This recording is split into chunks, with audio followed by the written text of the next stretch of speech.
लोग सेलेक्टेड है KBS में, NBS में, अलग अलग जो लोग सेलेक्टेड हैं उनकी भी नौकरी पे आँच आ रही है। उनको भी जो लोग सेलेक्टेड है उनको प्रमोट नहीं हो पा रहे हैं। जो हम सब माननीय जो भी हमारे मंत्रीगण हैं और हमारे प्रधानमंत्री जी हैं, SSP, सब लोग से हम रिक्वेस्ट कर रहे हैं कि हमारे डिग्री को वैलिड बनाया जाए। सुप्रीम कोर्ट में जो भी काउंटर हो आप काउंटर कीजिए और हम लोग को डिग्री को आँच नहीं आने दे। इससे बदनामी गवर्नमेंट की भी है। गवर्नमेंट के भी तो बात पे मतलब आँच आ रही है, उन्होंने खुद कोर्स कराई और उसी पे आँच आ रही है।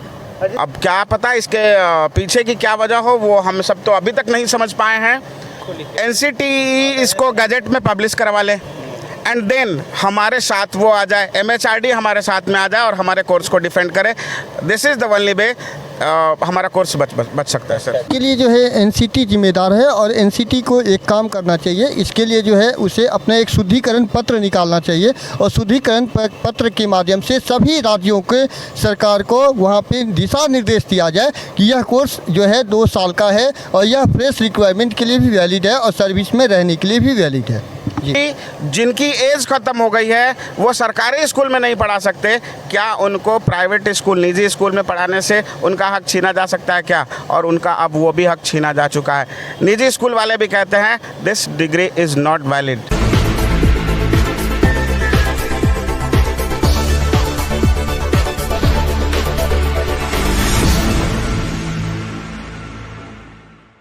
नमस्कार, नवजागरण लाइव में आपका स्वागत है। अभी हम कनॉट प्लेस में हैं और यहाँ जो हमारे साथ बच्चे जो ये खड़े हैं ये मात्र कुछ संकेत भर हैं, क्योंकि इनकी जो संख्या है ये लगभग 12 से 14 लाख है और 12 से 14 लाख ये वो लोग हैं जिनको अभी जो वर्तमान में तीसरी बार डंका पीट के प्रधानमंत्री मोदी जी सरकार बनाए हैं और बने हैं, उन्हीं की सरकार ने इनको टीचर बनने का सपना दिया था और लाइसेंस दिया था, यानी सर्टिफिकेट दिया था, एक कोर्स जारी किया था 2017 में। मामला ऐसा है कि 2017 में सरकार ने ये निर्णय लिया कि जितने लोग पढ़ा रहे हैं, चाहे वो प्राइवेट हो चाहे सरकारी हो, किसी भी स्कूल में, वो अनट्रेंड ना हो, वो सबको ट्रेंड होना ज़रूरी है। लेकिन बहुत सारे लोग अनट्रेंड थे, तो उसके लिए सरकार एक कोर्स लाती है 2017 में जो 2 साल का होता है और उस कोर्स को कहती है कि जो इस कोर्स को करेगा वो पूरे भारत में कहीं भी टीचर के रूप में ज्वाइन कर लेगा। ये सारे और इनके जैसे लगभग 12 लाख लोग ये कोर्स करते हैं। करने के बाद ये टीचर का इनको डिग्री मिल जाता है ट्रेनिंग का कंप्लीट करने का, और इसके बाद ये जब टीचर की जो वैकेंसियाँ आती हैं उसमें ये भरते रहते हैं। कई लोग हो भी जाता है, लेकिन अचानक 7 साल बाद इसी मोदी सरकार को अपने ही कोर्स को फर्जी घोषित कर देती है। मतलब इनकी डिग्री अमान्य हो जाती है। जैसे मोदी जी की डिग्री पे इतने सवाल उठते हैं, ऐसे उनके दिए हुए डिग्री भी आज सवाल के कटघरे में है। वो 7 साल बाद सरकार ये कहती है कि ये डिग्री फर्जी है और इससे कोई टीचर नहीं बनेगा। ये मामला कोर्ट में पहुंचा क्यों? हमारे साथ जो बच्चे हैं, पहली बार ये मामला पहुंचा क्यों कोर्ट? पहली बार हमारे बिहार से ही, मतलब दुर्भाग्य है कि हमारे बिहार से ही सबसे पहली बार पटना हाई कोर्ट में गई थी। पटना हाई कोर्ट ने जब इसको देखा, अनुसंधान किया, इस पर रिसर्च किए वहाँ के जज लोग, तो वह पाए कि नहीं, यह कोर्स पूरा 24 महीना का है और जो रेगुलर DLED किया जाता है उसके पाठ्यक्रम से कहीं से भी हम लोग पीछे नहीं हैं, कहीं से भी ODL मोड कमी नहीं है और इस कोर्स को वैलिड बताया। और हम लोग, हमारे बिहार से बहुत सारे लोग, 6ठा फेज़ का उस समय ज्वाइनिंग हो रहा था, बहुत सारे लोग जॉब किए। उसके बाद जब पटना हाई कोर्ट से आया तो अलग अलग स्टेट के जो भी हाई कोर्ट के लोग जाते थे, अगर हाई कोर्ट में जाते थे तो वहाँ से पटना हाई कोर्ट के जजमेंट से उस सब लोग को अलाउ कर दिया जा रहा था। दुर्भाग्य ऐसा हुआ कि उत्तराखंड में BJP का ही गवर्नमेंट थी और वही चैलेंज कर दी उसको सुप्रीम कोर्ट में, और सरकारी एडवोकेट वकील थे और हम लोग का बात को, तथ्य को, सब बात को नहीं रख पाया। उस वहाँ कमी होने के कारण हम सब लोग को, मतलब हम लोग के अगेंस्ट में यह जजमेंट आती है और हम 12 लाख लोग प्रभावित हैं।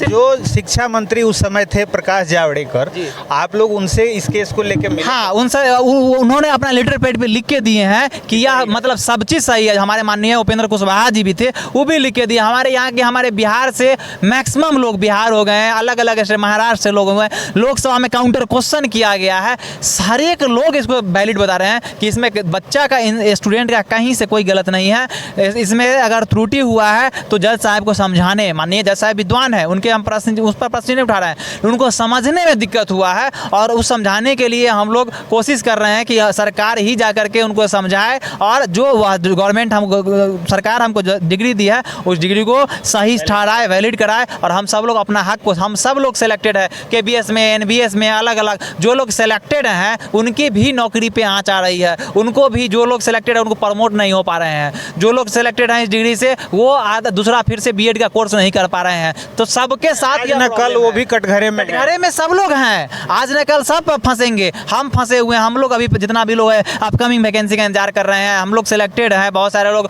नया नया वैकेंसी यूपी बिहार हर एक जगह वैकेंसी आ रहा है। तो हम सब माननीय जो भी हमारे मंत्रीगण हैं और हमारे प्रधानमंत्री जी हैं, SSP, सब लोग से हम रिक्वेस्ट कर रहे हैं कि हमारे डिग्री को वैलिड बनाया जाए। सुप्रीम कोर्ट में जो भी काउंटर हो आप काउंटर कीजिए और हम लोग को डिग्री को आँच नहीं आने दे। इससे बदनामी गवर्नमेंट की भी है, गवर्नमेंट के भी तो बात पे मतलब आँच आ रही है, उन्होंने खुद कोर्स कराई और उसी पे आँच आ रही है।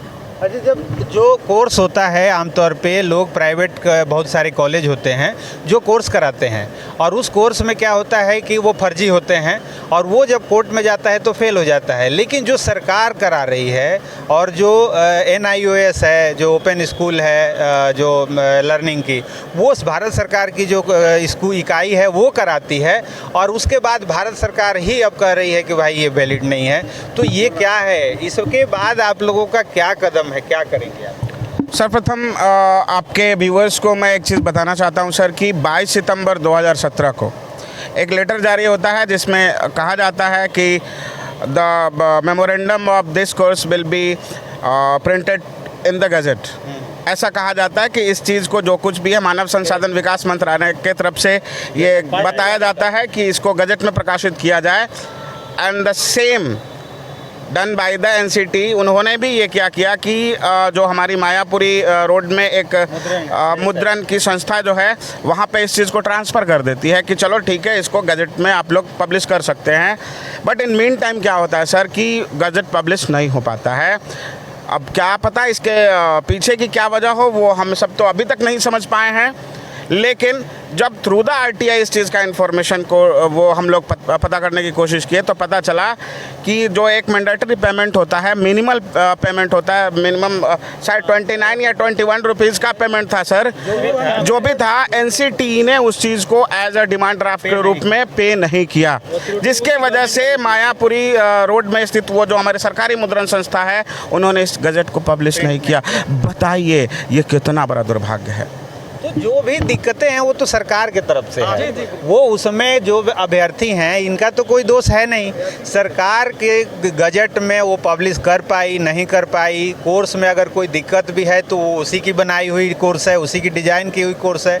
तो इनके तरफ से कोई दिक्कत होता है कि आप एब्सेंट हैं, आप 6 महीना नहीं किए हैं, कुछ भी होता तो मान्य होता, लेकिन उसी के कोर्स में ये हो रहा है। सुप्रीम कोर्ट ने सर जब हमारा वो बहस चल रहा था वहाँ पे आर्गुमेंट्स हो रहे थे सुप्रीम कोर्ट में, तो देन उन्होंने रेस्पेक्टेड जज साहब ने, ऑनरेबल जज साहब ने एक चीज़ की डिमांड की कि please show me a document which says about this courses belonging from 2 years. कोई एक ऐसा डॉक्यूमेंट आप पेश कर दीजिए जो ये बताए कि ये कोर्स 2 ईयर्स का है एंड ये नॉर्म्स हमारा वही चीज़ फुलफिल कर सकता था ओनली फॉर द गजट, और जो कि हमारे पास नहीं था। But too many evidence that we have, लेकिन क्या कहें जज साहब ने उन सभी को डिनाई किया है बिकॉज वो ऑफिशियली तो थे। उन्होंने पटना हाई कोर्ट को भी फटकार लगाई है कि आपने इतनी बड़ी गलती कैसे कर दी कि एकमात्र प्रशासनिक लेटर के वजह से आपने जजमेंट दे दिया है। लेकिन कोर्स को वैलिड करने का उपाय क्या बताया कोर्ट ने? NCT इसको गजट में पब्लिश करवा ले एंड देन हमारे साथ वो आ जाए, MHRD हमारे साथ में आ जाए और हमारे कोर्स को डिफेंड करे। This is the only way हमारा कोर्स बच सकता है सर जी।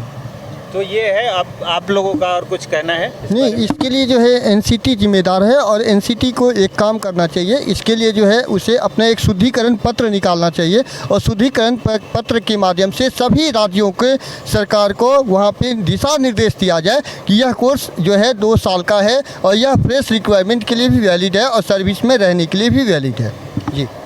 तो ये सारा मामला है और ये सारे जो कोर्स की जो दिक्कतें हैं जिसके लिए लगभग 12 से 14 लाख लोग भुगत रहे हैं इसको, तो आगे देखते हैं। सरकार से हमारी यही गुजारिश होगी कि जो भी डॉक्यूमेंट देना हो, जो भी जिस तरह से हो सके वो इनको सपोर्ट करे, ताकि इन लोगों की रोजी रोटी का सवाल, ज़्यादातर लोगों का जो है वो एज एक्सपायर होने को है। अब बताइए, हमारी संख्या यहाँ पे आप शायद सर कम देख पा रहे होंगे। Maximum of the people are into the job sir. बहुत सारे लोग इसमें से जॉब में चले गए हैं। बहुत सारे लोगों की उम्र अब इस एज पे पहुँच चुकी है कि वो सरकारी शिक्षक नहीं बन पाएंगे। कुल मिलाकर के कहें तो सरकार बनाने के पक्ष में, सरकार बनाने में उनकी भी भूमिका है सर, और इस चीज़ को हमारे ऑल लीडर्स इस चीज़ को डिनाई नहीं कर सकते हैं, क्योंकि जिनकी एज ख़त्म हो गई है वो सरकारी स्कूल में नहीं पढ़ा सकते। क्या उनको प्राइवेट स्कूल, निजी स्कूल में पढ़ाने से उनका हक छीना जा सकता है क्या? और उनका अब वो भी हक छीना जा चुका है। निजी स्कूल वाले भी कहते हैं this degree is not valid, फर्जी डिग्री है, ये फर्जी डिग्री है, आप इस डिग्री के माध्यम से हमारे स्कूल में प्रवेश नहीं ले सकते। जार जार करके रो रहे हैं सर। समाधान आप लोग ही निकालिएगा, आप लोग हमारी आवाज़ बनिए, और बहुत बहुत धन्यवाद सर, आप हमारी आवाज़ बन रहे हैं इसके तो ये जो मोदी जी की गारंटी है, जिसका डंका पीटा जाता है कि ये मोदी की गारंटी है, ये फेल नहीं होगी, लेकिन खुद मोदी की दी हुई गारंटी यहाँ फेल होती दिख रही है और लगभग 12 से 14 लाख लोग सड़कों पे है। ये लोग, इनको कहीं ठिकाना नहीं है दिल्ली में। आज दिल्ली का टेम्परेचर 46-47 डिग्री है और उसमें ये लोग कभी कोई रेलवे स्टेशन पर रुका है, कोई बस स्टैंड पर रुका है, और ऐसे जैसे तैसे रुक के और ये लोग संघर्ष की लड़ाई लड़ रहे हैं। जहां एक उम्मीद की किरण इनको दिख रही है वहां ये लोग पहुंच जा रहे हैं, और वहां से इनको डिटेन करके सरकार कभी इनको जंतर मंतर छोड़ती है, कभी बस अड्डे छोड़ती है, कभी कहीं छोड़ती है। तो जो भी ये समस्या है, इन समस्याओं को सुनी जाए। मोदी जी बार बार कहते हैं हमारा देश युवाओं का देश है। इस समय दुनिया की सबसे युवा आबादी भारत में रहती है, लेकिन उसी भारत में सबसे युवा बेरोजगार भी रह रहे हैं और उनमें से ये भी संख्या है। तो ये जो है इनकी आवाज़ सुनी जाए और सुन के इनको जो भी है इनकी डिग्री वैलिड किया जाए, ताकि इन 12 से 14 लाख घरों में एक उम्मीद की किरण जो है वो जग सके और एक रोशनी दिख सके। चलिए, बहुत बहुत धन्यवाद।